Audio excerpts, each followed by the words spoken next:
a brand new news-based chat show in which we discuss topics ranging from politics, news, current affairs, business, and so much more. And on today's episode, we're discussing investment and banking. And in the sets today, we have Raed Safadi, who's the Chief Economic Advisor of Dubai, and we have Aarthi Chandrasekaran, who is the Vice President of SHUAA Capital. Thank you so much for joining us today. Thank you.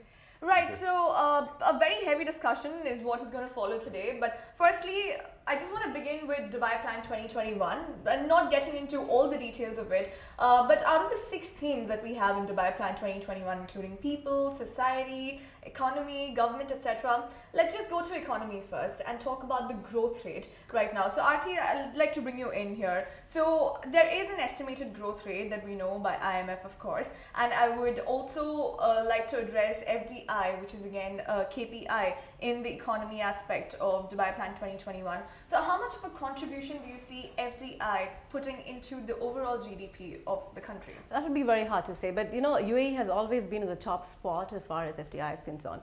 Last year, if you were to look at it, 25% of the MENA FDI flows was directed to UAE. The reason why UAE is so appealing is because it's a low tax environment. You have a very absolutely startup cost to start a business is extremely low, and there is no commitment, there is no kind of a limitation in terms of repatriation of capital. And there's no interference from the government as well. And there's a large pool of expat work base that you can actually make the best use of, which I think is a great thing. And you have a lot of government initiatives, FDI initiatives, which the Dubai government has done, especially allowing the foreign ownership in terms of 100% foreign ownership, which is like an amazing thing, because what it does is it actually gets the product and services quicker to the market by cutting a lot of red tape around. Yeah. All right, great. So Raed, of course, last year there was a new FDI law that was introduced, but in terms of the sectors targeted in this entire aspect, what would you say they are? Listen, I mean, if you look at 2018 and the numbers that we have for the first 9 months, you have 366 new projects, new FDI-led projects in Dubai, Dubai, with an estimated value of more than 28 billion dirham. Wow. Right? 60% of the money, at least, went into greenfield investments, and that's really a very positive sign. And as Aarthi said, you know, these were attracted to a business environment that is second to none in this region. And of course, the security and the no tax and the ease of doing business. And on that front, you'd recall that the UAE now ranks 11th globally on the ease of doing business, right? And that is an achievement that is unsurpassed, right? I mean, they jumped from 21 to 11 in a matter of 1 year, which attests to actually all the reforms and all the new initiatives that have been introduced within the UAE and within Dubai, including, of course, the foreign investment, the 100% foreign investment or 100% ownership law, the 10-year residency visa, and of course, the ease of doing business in terms of, you know, how much time it will take you to issue a commercial license, you know, the cost of those commercial licenses, and all the investment environment surrounding this. Agreed. So what you've told us right now is quite impressive. And you've also mentioned the advantages of doing business or for foreign investors to come to Dubai and do it. But one of the key disadvantages that has been noticed, and you can disagree with me if you want, Aarthi, but it is that the heavy dependence on international monetary institutions. Would you agree or not to this? Not necessarily. Look, I mean, the key downside for FDI at the current levels is basically a strong dollar. Yeah, a strong dollar actually dampens Dubai's competitiveness. It erodes Dubai's competitiveness when you put Dubai on a global map. But I guess a strong dollar is not something that's going to sustain for a long period of time. So I guess it's going to be back into the picture, and Dubai will be very effective destination as it has ever been. And international investors are extremely keen to take on UAE exposure as ever before. All right, so you and it's an anchor. I mean, this is it, right? So you're eliminating the volatility in foreign exchange, if you will. So it's an anchor. So you're reducing risks, right? But of course, it has a price, because, you know, when the dollar actually appreciates and gets stronger in value, that has implications, you know, on the competitiveness. But we have countermeasures, right, to try and actually alleviate any pressure. Can you give me examples of the countermeasures? Yeah, countermeasure, like look at the investment law, for example. The new enacted investment law is a countermeasure to say, all right, I eliminate the exchange rate risk for you, right? And I now add to the potential for you to own your business at up to 100%. Okay. Right? You can have a visa, a residency visa for 10 years, right? I'm going to reduce also the cost of issuing you a commercial license. I'm going to reduce the time it takes for you to issue a license, right? All these things are, facilitating measures so that will make your life much easier and integrate you within this national economy as fast and as seamless as possible. All right, so clearly there are a lot of new FDI projects coming. You've given us some big numbers, and you've also explained the reasons why there are so many upcoming projects in the region. But in terms of the job market and the job opportunities that all of these projects are going to provide, do you have a number or a rough estimate as to how many jobs it could provide in the coming years? Well, it's hard to say, this much money or this much investment will produce this many jobs. Why? Because it depends on the nature of investment. And at the same time, we should be very cognizant of the fact that we are moving into a knowledge-based economy, right? So we're shooting for high-skilled people, right? And by definition, you're not shooting to enlarge the labor market at the unskilled level, right? Right. And therefore, a dollar invested in technology is different than a dollar invested in construction, right? And the number of jobs that it will bring. So the target is not just to increase population or increase the labor market as such, but to actually shift it towards high skill, high knowledge intensive. Because what is the objective in here? Is that we want to be an innovative economy, right? Where you create knowledge and you disseminate knowledge, right? And that requires different skills and different numbers of those skills. All right, since we are on the topic, I just need to bring in the whole aspect of digital transformation in as well. So we've seen emerging technologies taking over. Recently, when we were at the investment forum as well, we saw the role of AI, VR, etc. in the entire aspect of the economy. But how exactly is it going to benefit the economy directly? Well, look at it. First, we have a target of a paperless government by 2020, right? What does that mean? That means a complete shift to a digital economy. Right? Yeah. And behind that, there should be templates, a lot of work, a lot of creative work in that area.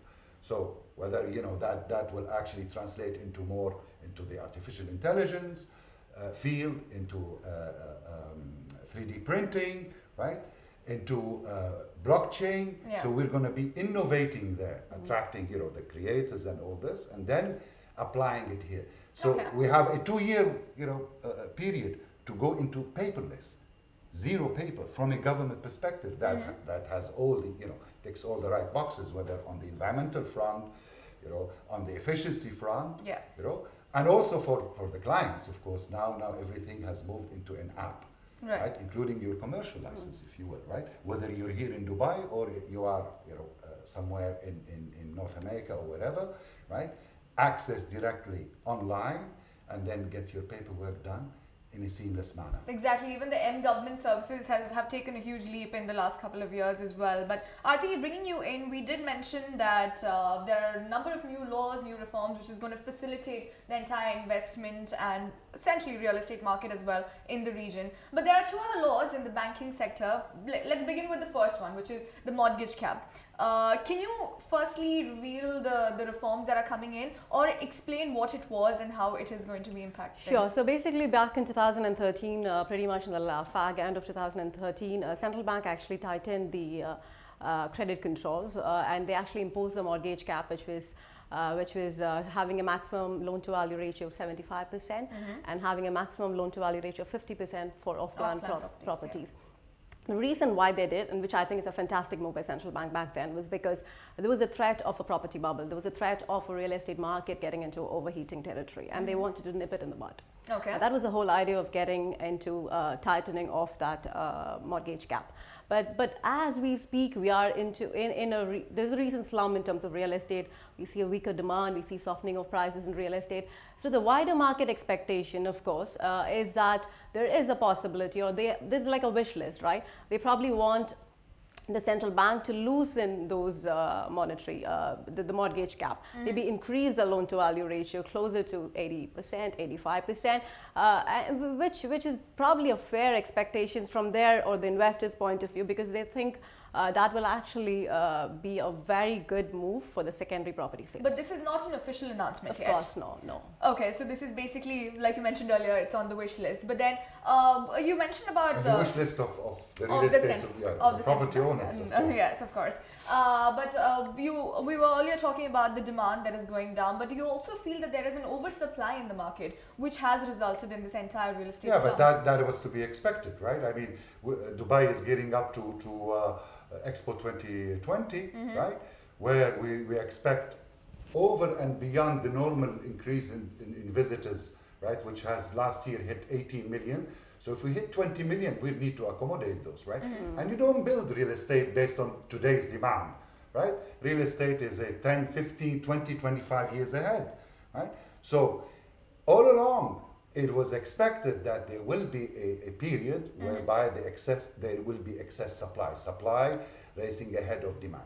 And that, in normal cases, right? I mean, in a business cycle, is a normal occurrence, and it should be welcome in cases where there are overshooting in terms of prices, right? Or any bubble being built into that sector or any other sector, right? Right. So it's a healthy development. At this stage, yes, there is excess supply, but to no one's surprise, we're gearing up to 2020. We don't build it in 2020, right? I mean, it takes 3 to 4 years for any real estate project to finish. Okay. Right? And meanwhile, the supply is on the market. Right, so you're basically saying it's a strong foresight ahead of Expo 2020. But Absolutely. Since we are talking about Expo 2020 right now, let's just bring in the whole aspect of GREs, government-related entities, and the investment coming from them. So do you think the confidence has come back in terms of releasing funds for the market right now, Aarthi? Look, I haven't really seen the GRE investment spending it hasn't actually kickstarted as much as I would have expected it to be, which is another reason why although I'm very positive about and conservative about this economic growth as such, there are some strong headwinds as far as the UAE economy is concerned. One is the strong dollar, which we spoke about, and one is the real estate demand, which is like softening, and the third thing is that investment spending by the GREs has not kickstarted. But you have to look at the positive side, and we are expecting the real non-oil GDP growth to actually be better than last year, and that's actually coming from two main components. One, the last leg of investment spending of Expo 2020, like he said, and the Abu Dhabi fiscal stimulus of 50 billion AED, which will start trickling into the economy. So overall, I think we are positive for this year and next year in terms of the non-oil GDP growth compared to last year. All right, I'm just going to ask you if you agree with that. The GRE spending or GRE investment spending hasn't increased. Do you completely agree with that, though? Right. I mean, it's not agree or disagree. It's not a black and white picture, right? There are market conditions that dictate, when you move forward and when you actually look around. The uncertainties, that are clouding the global markets, right? In terms of growth, I mean, every month institutions revise downward their expectations of growth, whether in terms of FDI flows globally, in terms of trade, right? Trade in goods and services, and of course their consequences on the rates of growth in Europe. Now we are seeing a 1.6% growth for 2019 that was revised downward from 1.9. In the US, your guess is as good as mine, right? I mean, there was a shutdown now that will shave off anywhere between 0.4 to 0.6% of the rate of growth, right? So you have to deal with that, and within such an environment, right? So you want to, of course, you want to wait and see, and the 90 days, the peace clause between the United States and China is upon us. So why move ahead now of the curve, right?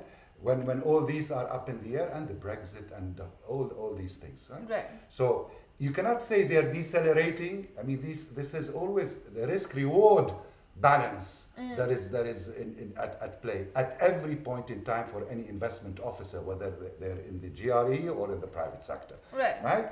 So when the global environment is as clouded as it is today, right?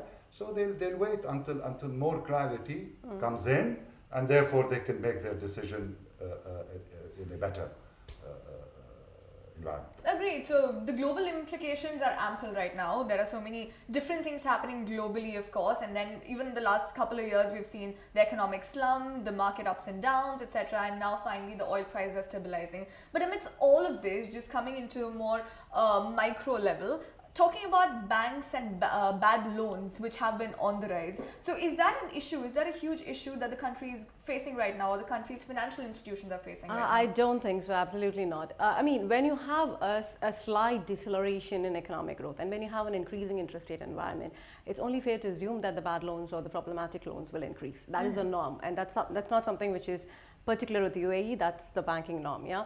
So obviously banking sector fundamentals and asset quality metrics was benign last year. It was very strong, it was very robust. We do expect default rates to increase this year, mainly because banks will be more prudential in taking more provisions. They don't have a choice because now they are more regulated, or they've implemented the Basel III regulations. So obviously they are in a much more controlled risk environment. So we do expect the cost of risk or the provisions as a percentage of gross loans to increase by 20 basis points, which is not substantial. It is not something which you have to be unduly worried about. What is more important is banking sector is strongly capitalized. Right. You have a capital adequacy ratio of the banks of the north of 18%, so much better than the Saudis, better than the Qataris, better than the Kuwaiti peers, yeah. And banks have flush of liquidity, and that's very important. Right. So would you say this could be one of the reasons why we have been hearing so much about the mergers and acquisitions happening right now? A consolidation is positive development for UAE. You will have a short-term hiccup, but to me and for us, a long-term benefit totally outweighs short-term challenges. Can you tell us what the long-term benefits are going to be, though? Look, I mean, as far as the UAE market is concerned, it's so much of fragmented banks, yeah. So obviously you are evolving in a high cost environment. You have a higher compliance cost, you have a higher technology cost, you have a lot of banks with very limited differentiation in their products. You have very limited geographic diversification in between the banks. So it's very normal for them to look forward together, consolidate and enjoy the economies of scale. Right. Yeah, and as a central bank, it'll be easier for them to regulate a leaner financial system overall. Yeah, downsides are there. I'm not denying it. Yes, you will have some short-term hiccups. You might see that a lot of market participants say, and they're very scared about the fact that it might be a drag on to the economy growth. Yes, the retail sentiments could be hit. The real estate market could soften further, but it's something which is unavoidable. And to me, consolidation is something you can never time it. Right. And do you have any update on what we just heard? I'm just going to get to you as well. But then Abu Dhabi Commercial Bank, Union Bank and Al Hilal Bank, again, there's a huge merger announcement that we're all awaiting right now. But it also comes with a loss of about 1,000 jobs. So isn't that a huge hiccup right now? Look, I mean, like I said, it's unavoidable. Yeah, there's no better time for a consolidation. It's not like a good time or a bad time for consolidation. So yes, like I said, there will be some job losses because cost synergies are the main synergy when you consolidate amongst banks. So yes, there would be something of that sort, but let's understand that the economy will kind of iron it out itself. It will readjust. It will come to an equilibrium point. And how do you think? I mean, I fully agree. The main driver behind these consolidations and mergers and acquisitions is what? The quest for efficiency. And the quest for efficiency means behind it productivity. And productivity is the single most important aspect behind rates of returns on any investment, right? So the pain is short term, the gain, happen later. And it also, does well with the government's drive to the transformation to a more diversified, knowledge-based economy, right? Where productivity growth is picking up. So that's on one side. Meanwhile, as jobs get curtailed, because by definition these efficiency-seeking mergers and acquisitions take place, you have government initiatives coming into support for SMEs, right? So increased support, whether in Dubai government, Abu Dhabi government, and at the federal government all, are pushing ahead with support, financial support, right? Support with access to foreign markets, right? Connectivity and all this. So the SME sector, small, medium enterprises, right, are getting more support as we move in, starting from 2017, in fact, right? So, and that support is increasing as we're moving into 2019. So just getting to the specifics of it, what are the kind of reforms that are coming into place to support these SMEs? Supporting SMEs, first the fund itself has gotten larger, okay, right? And then access in terms of government procurement. They say 20% of procurements from governments, right, will be allocated to SME sector, okay, right? So that's a very positive aspect. And every department now is actually gearing up to accommodate this new or initiative. Right. So have we started seeing results already in terms of SME numbers in the country? Absolutely, and they will be announced very, very shortly in terms of at least what has happened in 2018 and what are the moves for 2019 onwards. But the SME sector is a very critical sector, especially in Dubai, right? Mm-hmm. So whatever we see headwinds, that may directly or indirectly affect that sector. The government is ready to come and support it. And in some cases where banks have shied away from supporting financially that sector, the government has stepped in to make up the gap. I was actually just going to come to you here, Aarthi. Now, since we're talking about SMEs, one thing that they really require is, of course, funds, and for which they go to banks. But right now, the provisions, are they strong enough to support the smaller enterprises? I guess every bank is very different. So they have a mandate. A lot of banks have been shunning to lend to SMEs for some years, but this is not the case with all the banks. Yeah, if the banks have the mandate, and if SMEs are able to show their records in terms of their profitability, in terms of what are they planning to do with the funds, and if they have a proper project plan, I don't think it's like banks are not like closing themselves from lending to SMEs. Yes, they are very precautious. They take enough caution whom to lend, how to lend, and how much to lend. Yes, but that is a part of the risk management culture. Right, but there still could be room for improvement there, though. Well, there's room for improvement everywhere. All right, great. Raed, just speaking of quest for efficiency, again, a phrase that you mentioned earlier, I would just like to bring in the whole aspect of illicit trading here. So it's a global phenomenon, it's a global issue. I want to ask you if it is prevalent in this region, in the UAE, especially with the advent of technology, especially with the advent of FTZs or free trade zones. Do you think it could fuel illicit trading more? No, but listen, the UAE has been ranked as the #1 fighter, across all countries in the region against illicit trade. Illicit trade takes place, it doesn't originate here. We have Consumer Protection Agency and Business Protection, the intellectual property rights. I mean, this affects the investment climate that exists in the UAE and in Dubai particularly. Correct. And now with the introduction of the VAT, the prospects for more illicit trades have declined, right?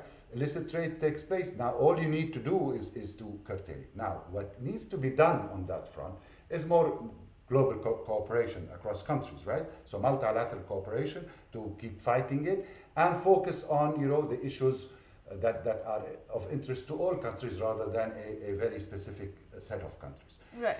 For the UAE, as I said, on the Economist Illicit Trade Index, the UAE is #1 in fighting illicit trade in the Arab region. So is this because of the regulations that are there in the country? Not just the regulation, the enforcement of the regulation, right? Okay. And this is a very important aspect, right? So it's not that they're on the books only, they are being enforced very vehemently. And the UAE was the first Arab country that actually ratified the trade facilitation agreement of the WTO. So it introduced even more measures to fight and to stand against the illicit trade. All right, that's actually great to know, since we're talking on a global level again right now. We're coming back to the whole point of global implications of what's happening in the world. We've seen the trade war, we've seen the tariff issues, we see Brexit, which could be, in a way, because of which a lot of UK-based investors are actually ready to invest in Dubai. We've seen that increase because of things that are happening there, and then US dollar fluctuations, oil prices dipping. So how are all of these going to impact the UAE and the region? What are the direct impacts? And is there a way to cushion this country and this region from all of those things that are happening globally? Do you want to take it Aarthi, on? you can start. I follow. Well, I mean, economies goes in cycle. Yes, you have a lot of things that's happening globally in terms of the global demand, which is coming down. Oil prices have kind of stabilized, but we do expect oil prices to stabilize around $55 to $60 this year, which makes a lot of implication in terms of the GRE spending, the government spending, everything will boil down to where the oil price stabilizes. Yeah. So yes, a lot of moving factors. To me, what is more important for this region is definitely dollar and oil price. I think that is something which takes forward in terms of the investments, that FTI investments, as well as other investments as well. So how are we going to pan out there? I think dollar being stronger is something which I'm not hopeful for a very long period of time. So I'm hoping that we will be back on track at least in the second half of this year. Even with your example of the Brexit, right? We'd like to see a smooth Brexit, a deal, right? That does away with the uncertainty. Brexit or no exit, deal or no deal.